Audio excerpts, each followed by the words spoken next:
작업 후반에 우연히 친구들에게 받은 편지 상자를 열어보게 됐어요. 이 속에서 한 친구의 편지를 찾게 되는데 30년 만에 읽어본 편지 속에서 조그만 그림이 그려져 있는 거예요. 편지 봉투 안쪽에서 이렇게 자칫하면 볼 수 없었는데 이 그림을 하나 그리고 나라고 이렇게 써 있었어요. 근데 이 친구가 보내준 다른 또 편지에는 너는 무지개 같아 라고 써 있었어요. 저는 되게 오랫동안 잊고 있었는데 그 친구의 말을 무의식 중에 간직해온 것 같아요. 굉장히 소중한 친구였거든요.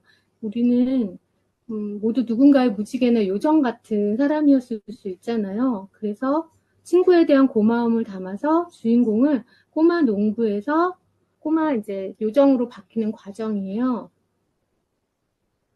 그리고 이거는 저희 어머니께서 수로 놓아준 꼬마 요정입니다. 여기는 이제 요정만 바꾸면 되고, 그래서 별 문제 없었는데 뒷장 같은 경우에는 이제 무지개 물결을 타고 이제 친구를 찾아가는 내용이 완전히 없어지게 돼요. 그래서 이런 장면들은 없는데 주인공이 바뀌면서 오히려 많은 힘이 됐어요. 친구의 응원 같아서 굉장히 즐겁게 작업했어요. 네. 네, 이렇게 생겼고 표지는 거의 똑같지만 제목을 보면 Zucca also Bellicia라고 적혀 있는데 이 뭐지? 그러실 수 있잖아요. Zucca가 호박이요. 색깔 보시면 돼요. 예, 그렇고 also가 뼈다귀고요. 벨리시아가 그 털복숭이에요. 이렇게 요 주인공들이 나오고요.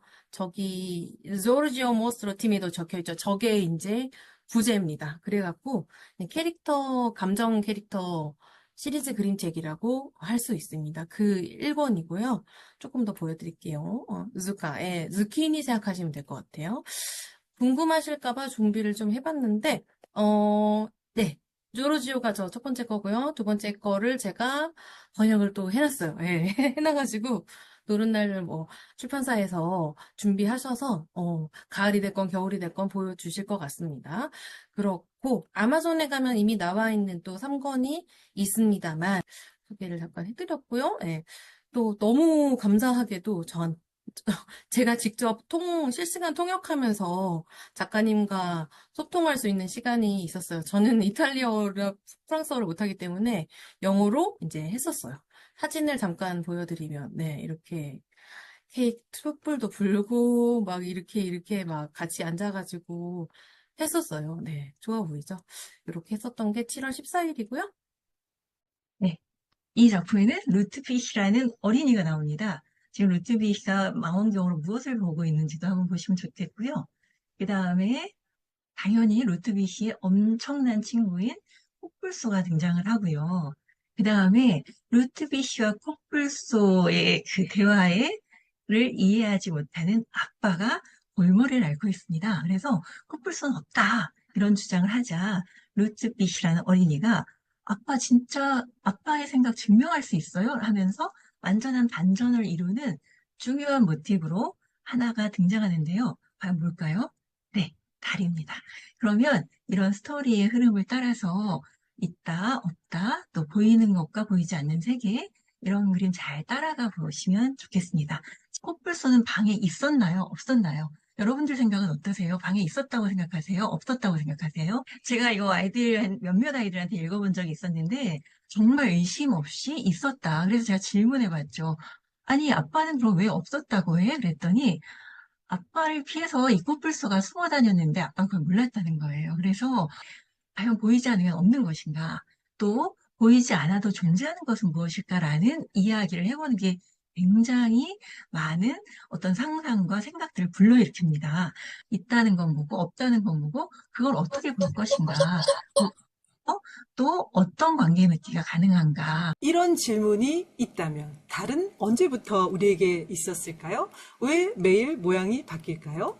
그리고 지구와 달은 왜 서로를 계속 맴돌고 있을까요? 이런 궁금증이 있다면 오늘 바로 이 책 정말 좋을 것 같아요. 23년도에 미국에서 출간이 되어서 스쿨 라이브러리 저널 등 유력 잡지에서 추천을 했던 책이고요. 23년 스쿨 라이브러리 저널에서는 최고의 논픽션 책으로 추천을 하기도 했습니다. 혹시 이 달님의 예쁜 눈빛을 보고, 초롱초롱한 눈을 보고, 어디서 뭔가 많이 본 것 같은 눈빛인데 하고 혹시 떠오르신 분이 있으실까요? 이 책은 바로 저희가 2년 전에 출간했던 구름은 어떻게 구름이 될까라는 책의 후속작입니다. 눈빛 왜 여기서 나왔는지 아시겠죠? 작가님들은 정말 자기와 닮은 캐릭터를 그리시는 것 같아요. 보고 또 보고 싶은 달 이야기라고 뒷표지에 소개를 하고 있습니다. 이렇게 귀여운 일러스트랑 달의 입장에서 이야기를 들려주기 때문에 어렵게 느껴지지 않고 특히 좀 나이가 어린 친구들도 굉장히 재미있게 이야기로 달의 아마 감정이입을 하면서 이야기를 들을 수 있을 것 같아요. 사갈과 에즈라 잭키츠를 연상시킨다는 평단의 리뷰를 받은 새벽을 배달하는 소년이었습니다. 제가 이 리뷰를 아까부터 말씀드리고 싶었는데 이렇게 그림을 보셔야 더 공감하실 수 있을 것 같았어요. 제가 처음 책장을 넘기면서 정말 신기했던 건 그림에서 시간의 흐름과 온도가 느껴진다는 점이었습니다.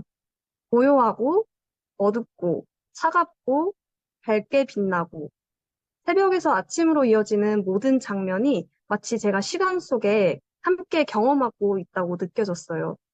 자료를 조사하다 보니까 칼데콧이 작품을 심사하는 몇 가지 기준이 있다고 해요. 그중에 첫 번째가 시각적 경험이더라고요. 그래서 아마 칼데콧 심사위원분들도 이 책을 읽으면서 오늘 지금 저희와 같은 경험을 하시지 않았을까 추측해 봅니다. 색깔의 변화에 주목하면서 책을 읽으시면 더 재미있게 읽으실 수 있을 거예요. 맞아요. 원서보다 저희가 훨씬 더 밝혀서 아마 책으로 보시면 더 밝은 색감 느끼실 수 있을 거예요. 감을 이겨내고 스스로 일어나는 소년의 책임감 있고 성실한 모습을 보면서 우리는 할 일이 있을 때 일어나고 결국 해냈던 우리의 모습도 자연스럽게 떠올리게 됩니다. 세상을 깨우고 있다는 기분. 해가 뜨는 하늘을 볼 때의 기분은 어쩐지 경이롭기까지 합니다. 기존에 있는 위인전이라던가 학습을 위한 역사서, 교육을 위한 어떤 그림책이 아니라 그림책으로서의 서사성과 예술성을 강조하고 싶었어요. 그래서 사실적인 내용을 그대로 그리기보다는 현대적이고 또 초현실적인 화풍으로 그림을 그리고 싶었죠. 저의 배경을 보시면 그림들이 무엇일까 이렇게 파도 속에 배가 보이고 또 이렇게 청동투가 보이죠. 이런 것들을 현실과 더 다른 차원의 그림을 그리는 것이 바로 초현실주의라고 하고 있어요. 이 이야기는 크게 세 파트로 나눠져 있죠. 일반 그림책들이 한 16페이지에서 20페이지 되는데 이 그림책은 2배 정도의 분량을 가지고 있어요. 제가 그림을 그리느라고 너무 고생을 했죠, 사실은. 2600년 전에 태어난 고대 그리스의 청동투구의 탄생과 마라톤의 기원에 대해서 첫 번째는 이야기하고 있고 두 번째는 송기정 선수가 올림픽에서 우승을 한 이야기, 그리고 세 번째로는 청동투구가 우리나라의 보물이 되기까지의 이야기를 크게 다루고 있습니다. 이 청동투구를 쓴 자는 전쟁에서 반드시 승리한다. 이런 것들로 만들어진 어떤 상징성을 가진 존재이기도 해요. 이 그림책이 가지는 가장 큰 특징은 청동투구의 시점으로 이야기를 풀어나간다는 것이죠. 두 번째 중요하게 생각한 건 햇볕인데요. 햇볕이 스며드는 숲으로 만들고 싶었어요.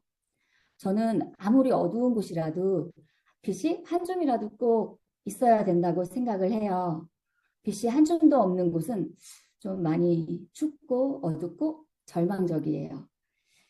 여름 숲에는 모든 장면에 빛이 조금이라도 들어가고 그래서 햇빛을 품은 초록을 듬뿍 사용하기 위해서 옐로우 그린을 많이 사용했습니다. 마지막으로 중요하게 생각한 건 소녀와 고양이입니다.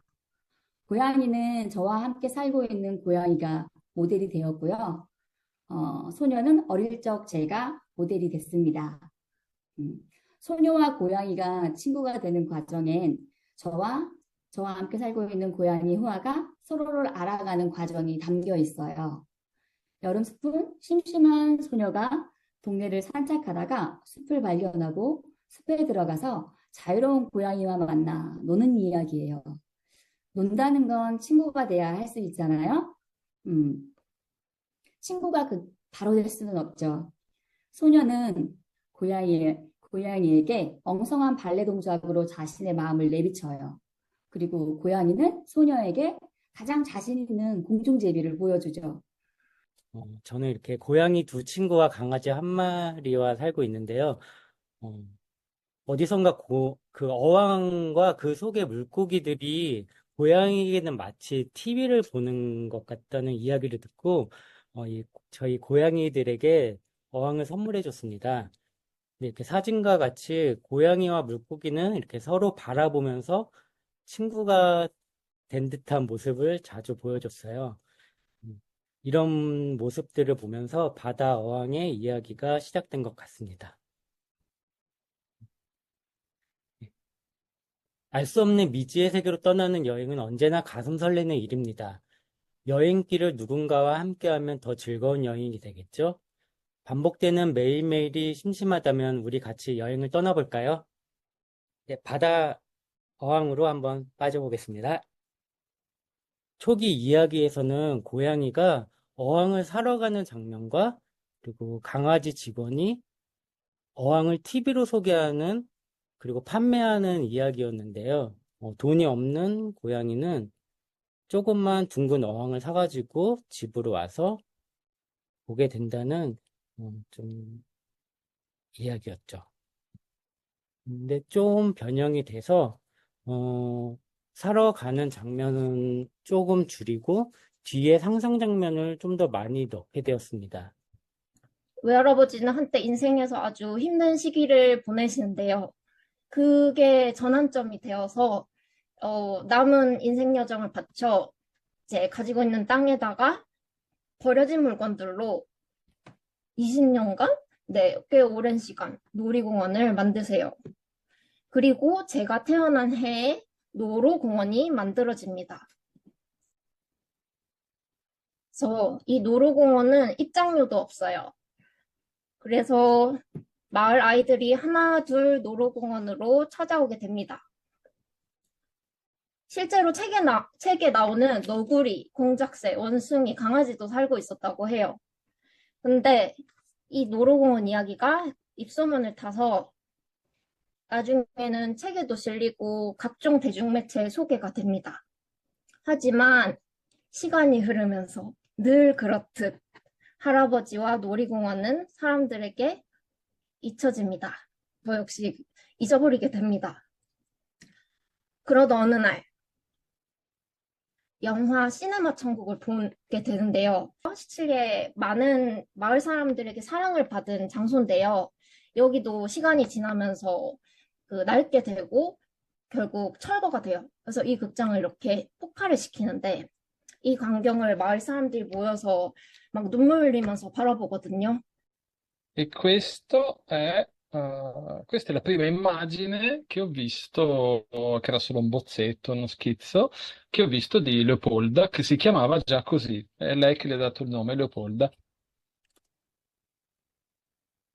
E su questa io ho cominciato a scrivere una storia. E sono molto contento, tra l'altro, di questo libro perché la Corea credo sia stato il primo paese che ha cominciato a tradurre i miei libri francesi, italiani, e quindi traduco i miei libri in Corea credo da 20 anni, ce ne sono tantissimi. Però quel primo libro coreano, nel senso che è la prima edizione proprio coreana, quindi di Namo Malmi. Quindi anziché essere la Corea che compra i miei libri da altri paesi, per una volta sarà la Corea che vende un mio libro, spero, insomma, in tutti gli altri paesi e spero le prossime volte di lavorare con illustratori coreani. Che da questa pagina del libro dove di Leopolda è nata una piccola campagna di promozione, che tra l'altro è un'idea di Dahl, per 그래서 cui gli amici in giro per il mondo, dall'Italia alla Corea, Spagna, Portogallo, eccetera, stanno mettendo in giro i manifestini per cercare Leopolda.